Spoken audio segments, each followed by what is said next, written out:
Hello friends, नमस्कार, सत श्री अकाल, वनकम, अस्सलाम वालेकुम, नमो बुद्धाय, praise the Lord. Welcome to our channel के सोल कॉन्शियसनेस।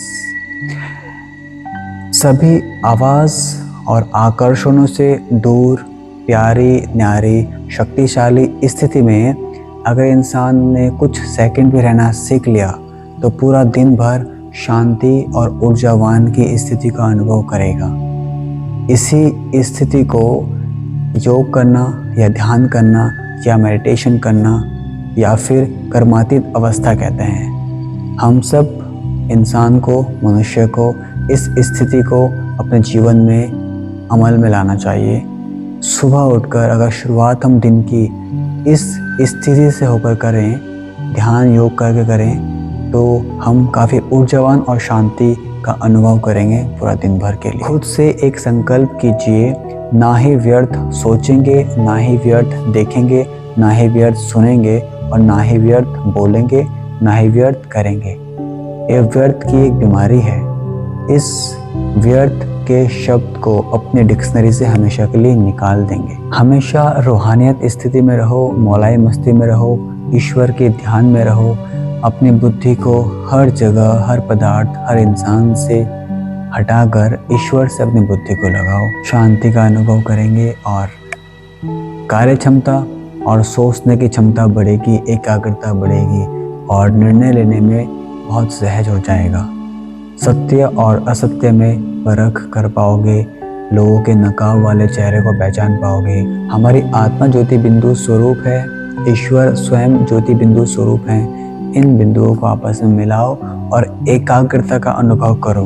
एकाग्रता के अभ्यास से अपनी बुद्धि को आप चंद सेकंड में जहाँ चाहो वहाँ लेकर जा सकते हो। ईश्वर ने सभी धर्मों में अलग अलग पीर, पैगंबर, गुरु, देवी देवताओं को भेजकर हम सब मनुष्य को ईश्वर से जोड़ने के लिए ये सब रचना रची है।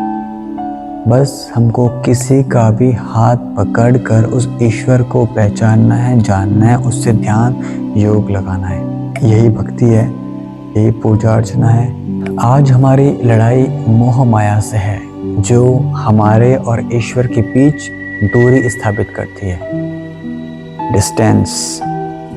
इस डिस्टेंस को खत्म करना है, मोह माया को त्याग कर ईश्वर को सही रूप में जानकर पहचान कर। विचित्र ईश्वर के चरित्र और चित्र को याद करने वाले ही चरित्रवान बनते हैं। हम कभी कभी चाहना करते हैं कि सामने वाले इंसान की बीमारी ठीक हो जाए, उसकी लाइफ के सब कष्ट दूर हो जाए, उनकी गरीबी दूर हो जाए, उनका बिजनेस, उनका जॉब अच्छा हो जाए, उनके घर में शांति हो जाए। तो ये सभी प्रकार की जो हम दुआएं सामने वाले के लिए करते हैं वो तब पूरी होंगी जब हम ईश्वर से स्वयं शक्ति लेकर एक शक्ति स्वरूप बनेंगे।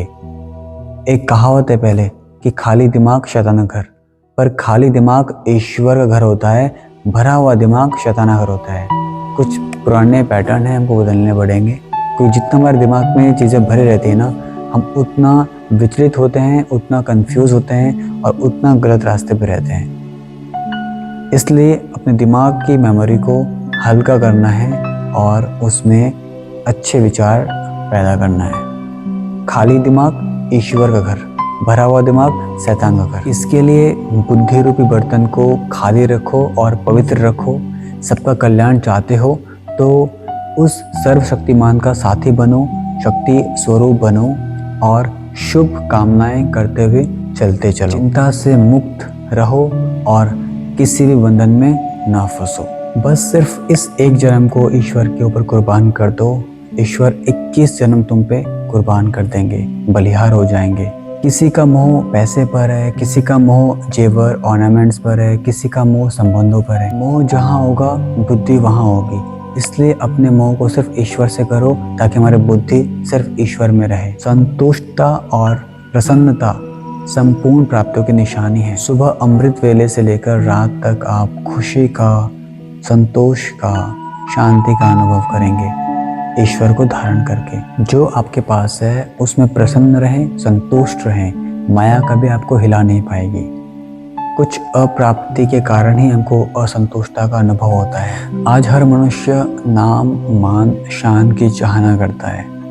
इस दुनिया में नाम मान शान पाने के बाद आप में अभिमान बढ़ जाएगा और अभिमान वाले मनुष्य को अपमान बहुत शीघ्र महसूस होता है। इसलिए नाम मान शान की चाहना है तो ईश्वर धाम के लिए उसको पाने की कोशिश करें। वहाँ के लिए आप नाम मान शान को पाने की चाह न रखें, ताकि आपका अभिमान नहीं बढ़ेगा, आप में नम्रता बढ़ेगी। जब किसी जगह पर हंगामा या झगड़ा हो रहा हो तो वहाँ पर मन ही मन शांति की वाइब्रेशन फैलाओ।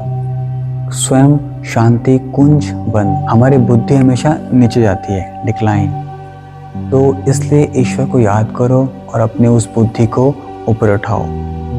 अशरीरी बनो और पवित्र बनो, ईश्वर की ध्यान में रहो। जिंदगी में आने वाले विघ्नों को विघ्न न समझकर खेल समझकर फेस करो, बड़ा इजी होगा उन पर विजय प्राप्त करना। ईश्वर के रास्ते पर चलने के दौरान हमको पतित नहीं होना, विकार के वशीभूत नहीं होना, अन्यथा कोई फायदा नहीं, दुख मिलेगा।